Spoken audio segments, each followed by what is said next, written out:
വർക്കലയിൽ ട്രെയിനിൽ യുവതി ആക്രമിക്കപ്പെട്ട സംഭവത്തിൽ പ്രതിയുമായി തെളിവെടുപ്പ് നടക്കുകയാണ്. പ്രതി സുരേഷ് കുമാറിനെ ട്രെയിനിൽ എത്തിച്ചാണ് തെളിവെടുപ്പ് നടത്തുന്നത്.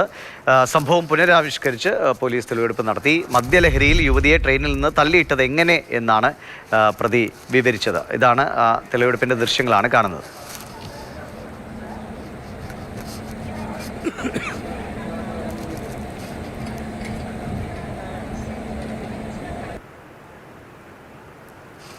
അനന്തൻ വിവരങ്ങളുമായിട്ടുണ്ട്. അനന്തൻ, ഈ തെളിവെടുപ്പ് പൂർത്തിയായോ? പൂർണ്ണമായിട്ടും ഇപ്പോൾ ആദ്യഘട്ടത്തിൽ ഈ മദ്യലഹരിയിലൊക്കെ ആയിരുന്നതുകൊണ്ട് ഇയാൾ നിഷേധിക്കുന്ന അല്ലെങ്കിൽ മൊഴികളിൽ പ്രശ്നങ്ങളൊക്കെ ഉണ്ടായിരുന്നല്ലോ. ഇപ്പോൾ പൂർണ്ണമായും ഇയാൾ എല്ലാ കാര്യങ്ങളും കൃത്യമായി പോലീസിനോട് വിശദീകരിച്ചോ? ദിവിഷ്, ഈ കഴിഞ്ഞ നവംബർ 2-ാം തീയതി ആയിരുന്നു കേരളത്തിൽ വലിയ ആശങ്കയുണ്ടാക്കിയ ആ ട്രെയിനിലെ ആക്രമണം. ട്രെയിനിൽ വർക്കലയിൽ വെച്ചാണ് ട്രെയിനിൽ സഞ്ചരിക്കായിരുന്ന യുവതിയെ, ശ്രീകുട്ടി എന്ന തിരുവനന്തപുരം സ്വദേശിനിയെ, വർക്കലയ്ക്ക് സമീപം വെച്ച് ഈ പ്രതി സുരേഷ് കുമാർ ട്രെയിനിൽ നിന്ന് തള്ളിയിട്ടത്. കേരള എക്സ്പ്രസിൻ്റെ ജനറൽ കോച്ചിലായിരുന്നു ഈ സംഭവം നടന്നത്. ഇന്നിപ്പോൾ പ്രതിയെ തമ്പാനൂരിൽ അതേ കോച്ച് തന്നെ, കേരള എക്സ്പ്രസിൽ ഏത് കോച്ചിലാണോ അപകടം ഉണ്ടായത് ആ കോച്ച് തന്നെ കൊണ്ടുവന്നിട്ടാണ് സുരേഷ് കുമാറിനെ അതിലിരുത്തിക്കൊണ്ടാണ് തെളിവെടുപ്പ് നടത്തുന്നത്. അതിൻ്റെ ദൃശ്യങ്ങളാണ് മാതൃഭൂമി ന്യൂസിലൂടെ കാണുന്നത്.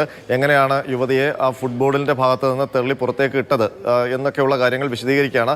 അയാൾ കാര്യങ്ങൾ പറയുന്നുണ്ട്. ഇന്നലെ ഈ പ്രതിയെ കോട്ടയത്ത് എത്തിച്ച് തെളിവെടുപ്പ് നടത്തിയിരുന്നു. അയാൾ മദ്യപിച്ച ബാറിലും ഒപ്പം തന്നെ റെയിൽവേ സ്റ്റേഷനിലും ഒക്കെ കൊണ്ടുവന്ന് തെളിവെടുപ്പ് നടത്തിയിരുന്നു. അതിനുശേഷമാണ് ഇന്നിപ്പോൾ തമ്പാനൂർ റെയിൽവേ സ്റ്റേഷനിൽ ഈ അക്രമം നടന്ന അതേ കോച്ച് തന്നെ കൊണ്ടുവന്ന് അവിടെ വെച്ചിട്ട് അയാളോട് കാര്യങ്ങൾ ചോദിച്ചറിയുന്നത്.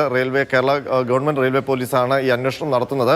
അയാൾ സമ്മതിച്ചിട്ടുണ്ട് അയാൾ ഈ ശ്രീകുട്ടിയെ തള്ളിയിട്ടതാണ് എന്നുള്ളത്. അവിടെ വെച്ച് വാക്കുതർക്കമുണ്ടാവുകയും പെട്ടെന്നുള്ള പ്രകോപനം കൊണ്ട് യുവതിയെ ചവിട്ടി പുറത്തേക്ക് തള്ളിയിടുകയായിരുന്നു. ഒപ്പമുണ്ടായിരുന്ന കൂട്ടുകാരിയെ തള്ളിയിടാൻ ശ്രമിച്ചെങ്കിലും അവർ ഭാഗ്യം കൊണ്ട് രക്ഷപ്പെട്ടതാണ്. അവർ ചെറുത്ത് നിന്നാണ് ഈ അക്രമത്തെ തോൽപ്പിച്ചത്. പിന്നീട് സഹയാത്രക്കാരാണ് ഇയാളെ പിടികൂടി പോലീസിൽ ഏൽപ്പിക്കുകയും ചെയ്തത്. അന്ന് തന്നെ ഈ തിരുവനന്തപുരത്ത് ട്രെയിൻ എത്തുന്നതിന് മുൻപ് തന്നെ ഇയാളെ പിടികൂടി പോലീസിൽ ഏൽപ്പിക്കുകയും ചെയ്തിരുന്നു. ഏതായാലും ശ്രീകുട്ടി ഇപ്പോഴും ഗുരുതര പരിക്കുകളോടെ തിരുവനന്തപുരം മെഡിക്കൽ കോളേജ് ആശുപത്രിയിൽ ചികിത്സയിൽ കഴിയുകയാണ്. ഈ അന്വേഷണത്തിൻ്റെ അവസാന ഘട്ടമാണ് ഇപ്പോൾ നടക്കുന്നത്.